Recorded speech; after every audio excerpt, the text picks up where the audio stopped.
मंत्री जी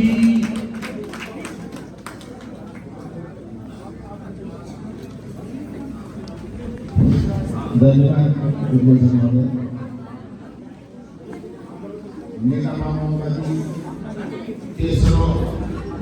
तीसरा मुंबई सांस्कृतिक नगर पालिका अधिवेशन के अध्यक्ष मुंबई सांस्कृतिक नगर पालिका के अध्यक्ष महेंद्र यादव जी, प्रमुख अतिथि नेता माओवादी केंद्र के केंद्रीय उपाध्यक्ष पूर्व सभामुख विश्वानंद महाराज जी, विशिष्ट अतिथि केंद्रीय सदस्य रूपन देवी जिला इंचार्ज पूर्व माननीय सभासद सोनिया यादव जी, मंच में आसीन प्रदेश सचिवालय सदस्य लोग, यहाँ उपस्थित आप सब कांग्रेस सबको हमारी तरफ से क्रांतिकारी अभिवादन।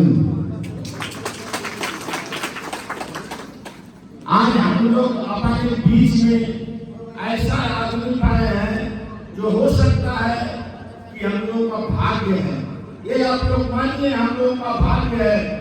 नहीं किस बात महाराज जैसे व्यक्ति को हम लोग एक फुलगाई और इस 12 किलोमीटर एरिया में हमको नहीं लगता है कि आप लोग देख नहीं पाते और प्रत्यक्ष उनकी बातों को सुनने के लिए पाते।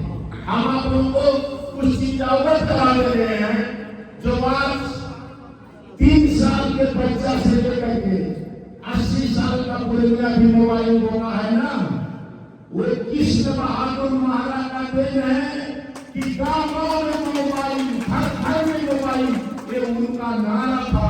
जब वो संचार मंत्री हुए थे तब वो तराई से लेकर के हिमालय तक सब संचार का जो संचार को बढ़ाया गया, ये उनका नारा था।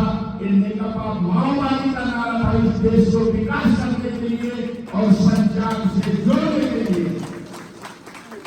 और मैं आप लोगों को बता दूं, इस देश में लोक सेविंग हम लोग पहले संविधान सभा में थे, 18 घंटा लोक सेविंग होता था, लेकिन जब वही माओवादी लोक सेविंग मुक्त नारा लेकर के आया, उज्यालो कार्यक्रम, तब इस देश से लोक सेविंग मुक्त हो गया है। लेकिन हम और आप अभी उसी कांग्रेस और एमआरए से मुक्त नहीं हो पा रहे हैं। ये हम लोग सोच रहे हैं कि हमारी कहाँ कमजोरी है, कहाँ हम गलती कर रहे हैं। हम अपने बच्चों का भविष्य अंधकार कर रहे हैं।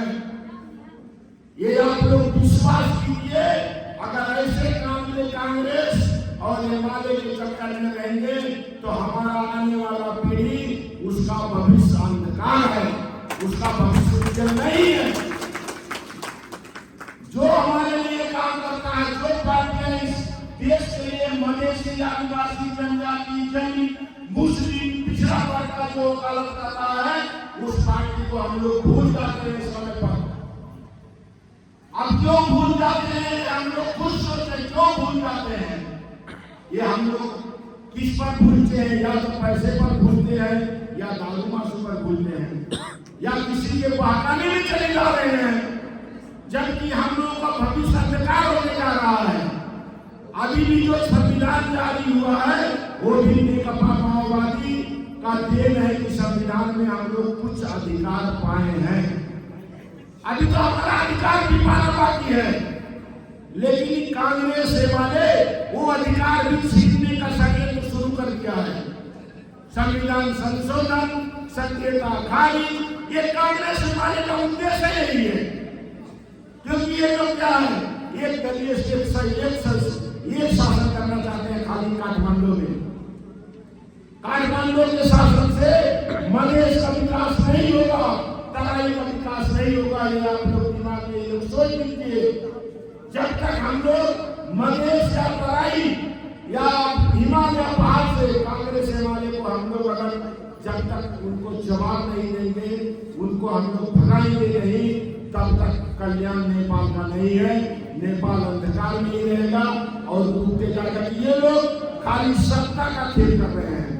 इन्हें सत्ता चाहिए और इन्हें ये अंग्रेज है। जैसे इंडिया में अंग्रेज था ना, खून निकाल रहा था, तो नेपाल के जनता का, गरीबों का खून चूसने वाले अंग्रेज यही हमारे और कांग्रेस है, यही लोग खून चूसते हैं।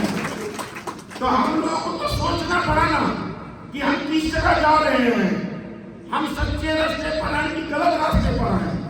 जब तक हम लोग ये नहीं सोचेंगे तब तक हम लोगों का कल्याण नहीं होगा। आप लोग यही देख लीजिए, पहले संविधान सभा में हम गए थे, लेकिन उदाहरण है नेपाल का, कोई माननीय ये कार्यकाल में 3 पुल नहीं बनाएगा, वो भी छोटा पुल नहीं था, कोई पुल आपका 21 करोड़ का था, यही कलिया पुल आपके बगल में है, 1 किलोमीटर नहीं है, ये लोग भी मुसलमान बनाया था, आप लोग भी जानते हैं।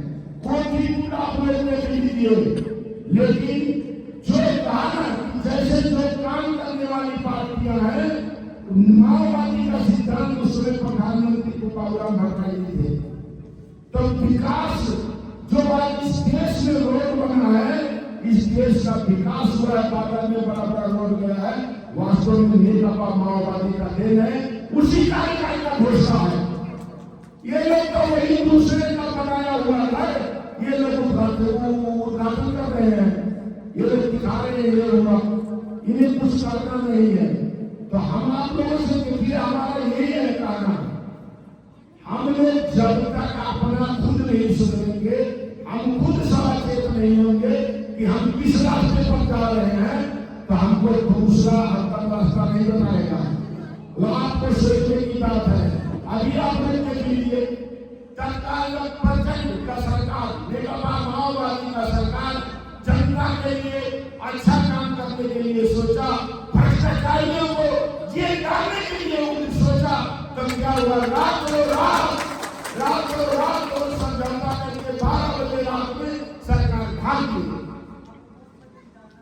क्योंकि इन लोगों सबसे ज्यादा अगर आप लोग गलत क्रियाक्रम करने वाला आदमी पाइएगा तो उन्हीं के है, हमारे और कांग्रेस में उन्हीं के ऊपर दाग गिरने वाला था, तो वो लोग सत्ते चेंज करके, तो वो अधिकार कौन दिलाया है सत्ता चेंज करने का? हम आप दिलाए हैं, जनता दिया है। क्योंकि जनता यही से हमारे को जिताकर उठाया, जनता को भूलता इसमें, जनता किसी से व्यक्तिगत दुश्मनी है, व्यक्तिगत दुश्मनी के नाते हमको सोचना चाहिए। वोट 5 वर्ष में एक बार आता है, 5 वर्ष में एक बार वोट आता है। हम एक बार वोट अगर नशा में दे दिए तो 5 साल तो रोना है, 5 साल तो कुछ भी नहीं कर पाइएगा, ना उसको हटा पाइएगा, ना उसको कुछ कर पाइएगा। तो इसलिए हमको उस समय सोचना पड़ेगा कि हम किधर जाएं, कौन हमारे लिए अच्छा है, कौन पार्टी हमारे हित में है, कौन हमारे बाल बच्चों के भविष्य सुनिश्चित करेगी। जब तक ये नहीं सोचेंगे तब तक हम लोगों को कल्याण नहीं होगा। मैं आप लोगों को एक पीछे जाकर एक उदाहरण बता दे रहा हूँ। पहले संविधान सभा में इसी बात से लोग कानून बना रहे थे कि 500 से बेसी का सामान कोई मार्केट करके नहीं ला सकता है। हम लोग विरोध किए थे, हम निर्देश का, हम लोग कहे ये नहीं होगा, हम लोग तो साधारण हम बाजार जाते हैं तो भी 2000-2500 का सामान पाते हैं। अगर 500 का होगा तो 500 का लाएगा क्या मलेशिया, उसका बाजार इंडिया है बाजार। तब इस बार जाकर उसने समय वो लोग इतना टाइट थे कि 500 से बेसी ना लाने दिए जाए। कुछ दिन वो लोग परेशान भी किए थे, तो ऊपर हम लोग तब प्रेशर किए, तब जाकर के उसको छोड़ दिया गया। आज वही लागू है। आप बाजार से जाइए, 200 का 500 का सामान लाइए, आपको सशस्त्र बल निकाली जाए, आपको रोकेगा, आपका सामान भेज देगा। ये भी नहीं सोचेगा कि आपके घर में शादी है, कि आपके घर में कोई और कार्यक्रम है, कि यज्ञ है, कि पूजा है, कि मुसलमान का कोई कार्यक्रम है। वो लोग जिसका पैसा पाएगा, जो दलाल लाएगा उसको लाने देगा, जो अपने घर के अपने काम के लिए लाएगा उसको वो लोग नहीं लाने देगा। तो ये क्या है? वो लोग पहले चौकीदार है यार।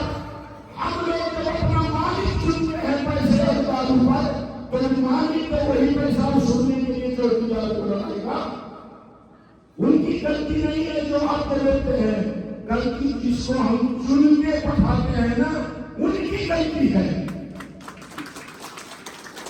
तो हम लोग सबसे पहले अपना आत्मा दुरुस्त करें और हम सोचें कि 5 दिन किसी का कागज और पैसा लेने कुछ नहीं होगा। 4 साल 25 दिन, 4 साल 11 महीना 25 दिन तो अपने खाना है ना, तो 5 दिन भी अपना खा लिया। तो मैं यही आप लोगों से कहूंगा कि हम लोग लुम्बिनी सांस्कृतिक नगर पालिका में 2 मेयर हो गए। इससे पहले मेयर 5 साल किए, आपकी मेयर का भी 3 साल हो गया है। लेकिन आप लोग विश्वास कीजिए, लुम्बिनी सांस्कृतिक नगर पालिका ये लोग 10 साल पीछे किए हैं, 10 साल पीछे, क्योंकि इनके पास अपना भीतर नहीं है। इन्हें कर्मचारी चलाता है, वही कर्मचारी पैसा उठाता है, इन लोगों को देता है। ये लोग कोई पैसा खाते हैं। अगर इनके पास अपना मिशन होता तो ये लोग पॉलिसी बनाते, अच्छा पॉलिसी बनाते तो कम से कम 40-50 करोड़ को लेकर आ रहा है। खाली सरकार से आमदनी बजट है। तो इस लुम्बिनी सांस्कृतिक नगर पालिका का विकास हो गया था। दोनों मेयर मिलाकर 8 साल हो गया है। जिस आदमी के पास आप गाँव में नहीं मिले यार, कोई बहुत अच्छा खेती करता है, कोई खराब खेती करता है, जिसको अनुभव है वो अच्छा धान उत्पादन करता है, अच्छा गेहूं उत्पादन करता है। और जिसको ये चलो यार जो चले चाय पीने दुकान पर, पान खाने चले, उसका तो उत्पादन वैसे ही होगा ना। तो इनके पास अपना विजन नहीं है, कोई पॉलिसी नहीं है। इनका पॉलिसी कौन बनाता है? इनका पॉलिसी दलाल लोग बनाता है, कर्मचारी बनाता है। तो कर्मचारी को लूटने के लिए आया है ना, हमारा आपका विकास करने को नहीं आया है। तो हमको उस चीज को भी सोचने की जरूरी है। मैं आप लोगों से यही कहूंगा कि आप लोग लुम्बिनी सांस्कृतिक नगर पालिका में नेता माओवादी को लाल किला बनाएंगे, हम विश्वास दिलाएंगे। और हम आप लोगों से ये निकालेंगे, नेता माओवादी के एक आदमी अगर कोई बात हमकी लगाए तो आप लोग जानते हैं कि मुसलमान धर्म क्या है। हम आप लोगों के साथ हैं और हम आप लोगों के साथ रहेंगे। माओवादी ने जब से हमारे हैं तब से आप बहुत लोगों का धाक धर्म खत्म हो गया। और पहले भी हम जहाँ हैं वहाँ कोई था। मैं आप लोगों से कहता हूँ, माओवादी के कार्यकर्ता को कोई अगर पुलिस का धाक लगाए, कोई किसी चीज का धाक लगाए, तो आप 12 बजे रात में भी आकर कोई मुसलमान से कहिएगा हम तैयार हैं आप लोगों को बताने के लिए। लेकिन आपने किसी से दबना और डरना नहीं है। नेता माओवादी में ही लुम्बिनी सांस्कृतिक नगर पालिका बनाना है। आने वाले पहले स्थानीय चुनाव होगा, स्थानीय चुनाव में होगा अपने सदस्य से लेकर मेयर माओवादी का जिताइए। उसके बाद 84 में संसद और विधायक का चुनाव होगा, आप लोग माओवादी का जीत जिताइए। विकास करने का मैं गारंटी दे रहा हूँ। लुम्बिनी सांस्कृतिक क्षेत्र का विकास करने की मैं दूंगा। आप लोग जिता कर देखिए, इससे पहले मैं विकास किया था। आप लोग अपने छात्रों का हाथ रख के देखिए कि वो हिंदू मुसलमान कितना किया था। और हम लोग भी मुसलमान है, आप एक सबके आशीर्वाद और दुआ से मुसलमान बना है। लेकिन आप लोगों के साथ गलती किए होते तो हम भी अपने दादे से हिला जाते। इसलिए मुझे हर हमेशा आप लोगों का दुआ और आशीर्वाद चाहिए। इसी से मैं यहाँ हूँ और आपके दुआ और आशीर्वाद से मैं रहूंगा। यही कहते हुए मैं अपना दर्शक यही अंत करता हूँ। सलाम अलैकुम, नमस्कार।